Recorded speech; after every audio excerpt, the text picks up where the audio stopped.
ఓం నమ శివాయ.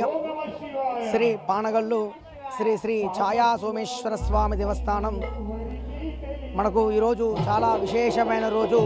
మహాశివరాత్రి పర్వదినం పురస్కరించుకొని ఈరోజు తెల్లవారుజామున 3 గంటలకు మహాన్యాసపూర్వక రుద్రాభిషేక కార్యక్రమం నిర్వహించుకోవడం జరిగినది.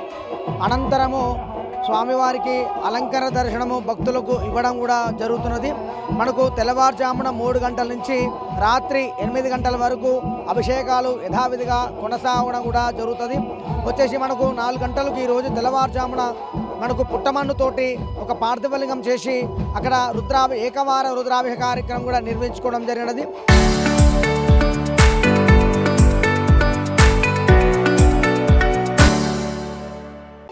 మనకి ఇక్కడ భజనలు కోలాటల కార్యక్రమంగా నిర్వహించుకోవడం జరుగుతున్నది. అదేవిధంగా రాత్రికి 8 గంటలకు శివపార్వతి కళ్యాణ మహోత్సవ కార్యక్రమం కూడా నిర్వహించుకోవడం జరుగుతుంది.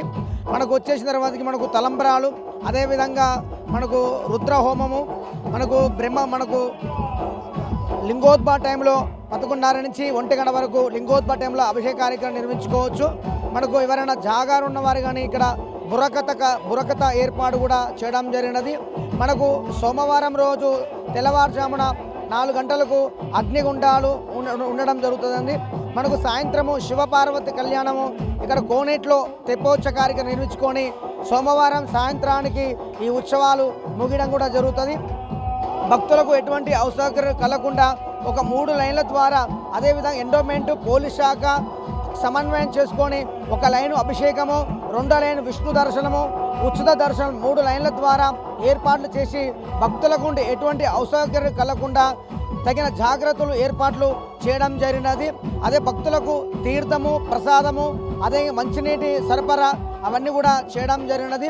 మనం పోయిన అంచనా ప్రకారంగా 2005లో 1 లక్ష నుంచి 2 లక్షల మంది భక్తులు మనకు నల్గొండ నుంచి జిల్లా నుంచి కాకుండా ఇటు తెలంగాణ నుంచి అధిక సంఖ్యలో ఈ ఛాయా సోమేశ్వర స్వామి దర్శించుకోవడం జరుగుతున్నది. ఇది ఆదివారం కాబట్టి ఇక్కడ స్వామివారికి చాలా అభిషేకం చేసే సంతాన భాగ్యం కానీ, పాణిగ్రహం విషయంలో కానీ, మనకు ఆరోగ్యం ఎవరైనా మానసికంగా బాగాలేని వారికి ఇక్కడ అభిషేకం చేసినట్లయితే ఆ అనుగ్రహాన్ని పొందుతారు. శని ప్రభావం ఉన్నా, రావుకేతు దోషం ఉన్నా కూడా తొలగిపోవడం జరుగుతుంది. అందరూ కూడా ఛాయా సోమేశ్వర స్వామి దగ్గర దర్శనం చేసుకొని స్వామివారికి కృపకు ప్రవర్తకాలమనవి. ఓం నమ శివాయ. సూర్యాపేట జిల్లా మేలతూరు మండలం మేలతూరు గ్రామంలో ఏం చేసి ఉన్న శ్రీ ఇష్టకామేశ్వరి సమేత శ్రీ స్వయంభూ సుంబలింగేశ్వర స్వామివారి దేవస్థానం మహాశివరాత్రి సందర్భంగా శ్రీ ఇష్టకామేశ్వరి సమేత శ్రీ స్వయంభూ సుంబలింగేశ్వర స్వామివారు 1000 స్తంభాల గుడి వరంగల్లో ఈ స్వామివారు అక్కడ ఉండేవాడు. అక్కడ ఉంటుంటే అక్కడ ఒక భక్తుడికి సంతానం లేకపోతే ఆయన ఆవు కొవ్వుతో దీపారాధన చేయడం, ఆవు తొక్కలతో మామిడి ఆకులాగా తోరణం కట్టి అక్కడ నీచంగా ప్రవర్తిస్తుంటే స్వామివారు దుష్టుడికి దూరంగా ఉండాలి, మానవులతో మనకి ఎందుకని స్వామివారు ఓరుగల్లి నుంచి మేలతూరుకు వలసకొచ్చిన ఇక్కడికి. ఇక్కడ పెద్ద అడవి. ఈ అడవిలో స్వామివారు కొద్దిగా నాపరాయితను రుబ్బురోల ఆకారంగా కొద్దిగా లింగం గెలిచాడు. ఒక ఆవురాటం స్వామివారి తలకా మీద పొద్దుపెట్టి పాలుగారుస్తూ ఉంటే ఈ యాదవరాజులు చూసి ఏంది రాయి పాలుగారుస్తుందని ఈ లింగాన్ని కొట్టేసి కరెక్ట్ వాయువు మూలన గొల్లకొండ బావి ఉంటుంది, ఆ బావిలో పడేసి వెళ్ళిపోయారు. మళ్ళీ తెల్లారించి మళ్ళీ చూసేవరకు మళ్ళీ స్వామి వెళ్ళడం, మళ్ళీ ఆవురావడం, మళ్ళీ పాలు కట్టడం, ఇతా కిలోమీటర్ 10 కిలోమీటర్ల దూరంలో పడేశారు. ఇట్లా 11 సార్లు కొట్టేయడం జరిగింది ఈ లింగాన్ని. ఈ పాత ముడి కట్టించిన ఆయన పేరు గంగనమేన మల్లయ్య. యాదవరాజు కళ్ళకి వచ్చి, అబ్బాయి అది ఉత్తర కాశీది, దక్షిణం వైపు గంగ ఉంటుంది, దీన్ని దక్షిణ కాశీ అంటారు, నా జోలికి నువ్వు రావద్దు, నీ జోలికి నీ రావద్దని నీకు ఆఫ్ చేశారు. స్వామివారు పుష్కరానికి అంగుళంలో పెరుగుతుంటాడు. 60-70 సంవత్సరాలకు ఒక బొట్టు పెరుగు, మళ్ళీ పెరుగుడు 2వ బొట్టు, మళ్ళీ పెరుగుడు 3వ బొట్టు, మళ్ళీ పెరుగుడు 4వ బొట్టు, మళ్ళీ పెరుగుడు 5వ బొట్టు, మళ్ళీ పెరుగుతున్నాడు సగభాగం 6వ బొట్టు ఉన్నాడు స్వామివారు. దక్షిణం వైపు గంగ వస్తుంది. ఈ గంగ నీళ్ళు ఎన్ని తీస్తే అన్ని నీళ్ళు వస్తాయి, తీయపోతే రావు. ఇది ఇక్కడ ప్రత్యేకత. 15/2/2026 ఆదివారం 4 గంటలకు శ్రీ శివరాత్రి సందర్భంగా అభిషేకాలు మన గౌరవనీయులైన మంత్రి గారు ఉత్తమ్ కుమార్ రెడ్డి దంపతులకే అభిషేక కార్యక్రమాలు జరుగుతాయి. మరియు మధ్యాహ్నం 12 గంటలకు మహా అన్నదానము, నైట్ 12 గంటలకు మహా కళ్యాణ మహోత్సవం అత్యంత వైభవపేతంగా కన్నుల పండుగగా జరుగుతుంది. దాదాపు ఈ 5 రోజులు నిత్యం అన్నదానము మరియు భక్తులు అధిక సంఖ్యలో ఒక 5-6 లక్షల మంది వచ్చి స్వామివారి గంగ నీళ్ళు జల్లించుకొని స్వామివారి గంగ తీర్థం తీసుకొని స్వామివారి కృపకు పాత్రలు కాగలరని కోరుతున్నాము. నమస్వాయ. తెలంగాణ రాష్ట్రం సూర్యాపేట జిల్లా మేలచెరువు గ్రామంలో స్వయంగా వేయించేసి ఉన్న శ్రీ ఇష్టకామేశ్వరి సమేత శ్రీ స్వయంభూ శివలింగేశ్వర స్వామివారు. ఇక్కడ స్వామివారు స్వయంలింగం అర్ధనారీశ్వరుడు. ముందు స్వామివారు అంటే వెనక జలాకారంలో అమ్మబడుతుంది. ఇక్కడ స్వామివారు చేసిన గంగాజలం ఎన్ని నీళ్ళు తీస్తారు, నీళ్ళు వస్తుంటాయి. తీయకపోతే లింగాకారం వరకు చాయిపోతుంది. ఇక్కడ విశేషం. ఇక్కడ స్వామివారు 100 సంవత్సరాలు బెత్తడి పెరుగుతుంటాడు. 100 సంవత్సరాల సుమారుగా బెత్తడి పెరుగుకుంటూ స్వామివారు 6వ బొట్లో పెరుగుతున్నాడు. ఇంకా ఇక్కడ విశేషం ఏంటంటే స్వామివారి శిరస్సున గంగా మనం ఎన్ని నీళ్ళు తీస్తే నీళ్ళు వస్తుంటాయి. ఆ స్వామి గంగా జలాన్ని భక్తులు చల్లుకుంటారు, తీర్థంగా స్వీకరిస్తారు. వారికి ఆయురారోగ్య ఐశ్వర్యంతో, పాడి పంటతో, ఉపయోగలక్ష్మి సంపదతో తొలగుతుంటుంది. ఆ నమ్మకంతో రేపు మహాశివరాత్రి జాతరకి రేపు 15వ తారీఖు నుంచి 19వ తారీఖు వరకు మహాశివరాత్రి జాతర వైభవంగా కన్నుల పండుగ నిర్వహిస్తారు. రేపు ఉదయం 4 గంటలకి మన మినిస్టర్ ఉత్తమ కుమార్ రెడ్డి గారి దంపతులతో రేపు ఉదయం 4 గంటల అభిషేకం ప్రారంభమయ్యి 7 గంటలకి స్వామివారి లింగోద్భవ కాలంలో అభిషేకం నిర్వహిస్తారు. 10 గంటలకి అన్నాభిషేకం, 11 గంటలకి స్వామివారికి మహాపుష్పార్చన కార్యక్రమము, మహానివేదన మంగళ నీరాజమంత్ర పుష్పంతో ప్రారంభమయ్యి స్వామివారికి 1 గంటలకి ఎదురు కోలాటాలతో స్వామివారి కళ్యాణ మహోత్సవం అత్యంత వైభవంగా కన్నుల పండుగ 1 గంట తర్వాత మన మేలచెరువు గ్రామంలో కళ్యాణ మండపంలో స్వామివారి కళ్యాణం స్వామివారి మహాశివరాత్రి జాతర మహాకళ్యాణం నిర్వహించడం జరుగుతుంది. అదేవిధంగా 2వ రోజు ఉదయం పూట 6 గంటలకి మహాన్యాస రుద్రాభిషేకం, తర్వాత 1 గంటలకి మహానివేదన కార్యక్రమం. అదేవిధంగా 3వ రోజు స్వామివారికి ఉదయం పూట 6 గంటలకి మహాన్యాసపూర్వక ఏకాదశి రుద్రాభిషేకం, 11 గంటలకి పెద్ద రథంతో స్వామివారికి గ్రామోత్సవ కార్యక్రమం. పెద్ద రథంలో కాకతీయ కాలంలో నిర్మించిన పెద్ద రథం అది. చాలా పూర్వపు రథం అది. ఆ రథంలో స్వామివారి గ్రామోత్సవ కార్యక్రమం నిర్వహిస్తారు 11 గంటలకి స్వామివారికి.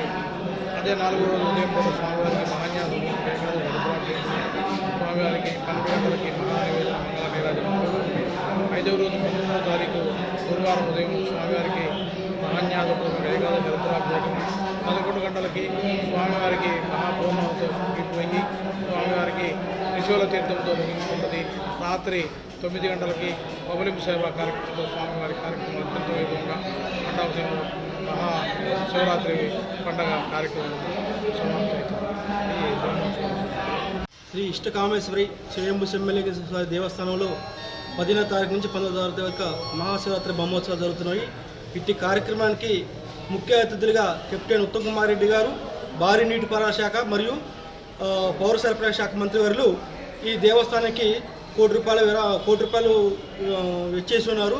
ఇటు ₹1,00,00,000 అన్నదానానికి మరియు రాజగోపురానికి మరికొన్ని కార్యక్రమానికి ఉపయోగిస్తున్నారు. ఈ కార్యక్రమానికి మహాశివరాత్రి బ్రహ్మోత్సవాలకు అందరూ విజయవంతం చేయవలసిందిగా కోరుతున్నామండి. 15వ తారీఖు నుంచి 19వ తారీఖు వరకు మహాశివరాత్రి బ్రహ్మోత్సవాలు జరుగుతున్నాయి. ఇట్టి కార్యక్రమానికి ముఖ్య అతిథులుగా కెప్టెన్ ఉత్తమ్ కుమార్ రెడ్డి గారు, భారీ నీటిపారుదల శాఖ మరియు పౌర సరఫరా శాఖ మంత్రివర్యులు ఈ దేవస్థానానికి కోటి రూపాయలు వెచ్చేసి ఉన్నారు. ఇటు ₹1,00,00,000 అన్నదానానికి మరియు రాజగోపురానికి మరికొన్ని కార్యక్రమానికి ఉపయోగిస్తున్నారు. ఈ కార్యక్రమానికి మహాశివరాత్రి బ్రహ్మోత్సవాలకు అందరూ విజయవంతం చేయవలసిందిగా కోరుతున్నామండి. జాతర సందర్భంగా రేపు జరగబోయే కార్యక్రమానికి స్వయం శివలింగేశ్వర స్వామి దేవాలయానికి మన మంత్రివర్యులు ప్రతి సంవత్సరం కూడా ₹1,00,00,000 సాయం అందిస్తుండు. అదేవిధంగా అన్నదానానికి కానీ ఇక్కడ పాలకవర్గం కూడా అందరూ సహకారాలతో మంచి అభివృద్ధిగా పనిచేసుకుంటూ ఆ శివలింగ స్వామి సేవ చేసి ఆయనకు కుప్రతి పాత్రలు కావాలని మరీ కోరుకుంటూ ఈ అవకాశం ఇచ్చిన అందరికీ కూడా ధన్యవాదాలు. స్వయంభూ శంభులింగేశ్వర స్వామి దేవస్థానం రేపు 15వ తారీఖు నుంచి 19వ తారీఖు వరకు ఇట్లా కార్యక్రమాలు జరుగుతున్నాయి. మహాశివరాత్రి జాతర. ఆ జాతరకు చేసి ఉన్నటువంటి మంత్రివర్యులు దంపతులు మరియు వివిధ శాఖల వారు చేస్తున్నారు. అదేవిధంగా ₹1,00,00,000 శాంక్షన్ చేశారు మాకు. మంచిగా ఎద్దుల పందాలు కానీ, క్రీడాకారులు కానీ, క్రికెట్, అదేవిధంగా కబడ్డీలు, ఇవన్నీ క్రీడలు మంచిగా సాగుతున్నాయి కాబట్టి అందరికీ ఆహ్వానిస్తున్నాం. రేపు 15వ తారీఖు నుంచి 19వ తారీఖు వరకు ఇట్లా కార్యక్రమాలు జరుగుతున్నాయి. మహాశివరాత్రి జాతర. ఆ జాతరకు చేస్తున్నటువంటి మంత్రివర్గ దంపతులు మరియు వివిధ శాఖల వారు చేస్తున్నారు. అదేవిధంగా ₹1 శాంక్షన్ చేశారు మాకు. మంచిగా ఎద్దుల పందాలు కానీ, క్రీడాకారులు కానీ, క్రికెట్, అదేవిధంగా కబడ్డీలు, ఇవన్నీ క్రీడలు మంచిగా సాగుతున్నాయి కాబట్టి అందరికీ ఆహ్వానిస్తున్నాం. చేస్తున్నాం. చరిత్ర సృష్టించినోడు ఇప్పుడు ఆ చరిత్రని తిరగరాయబోతున్నాడు. అబద్ధాల గోడల్ని బద్దలు కొట్టి నిజాలను రాగా మీ ముందుంచబోతున్నాడు. నిజమైన వార్తల కోసం వెంటనే డౌన్లోడ్ చేసుకోండి రా యాప్ని.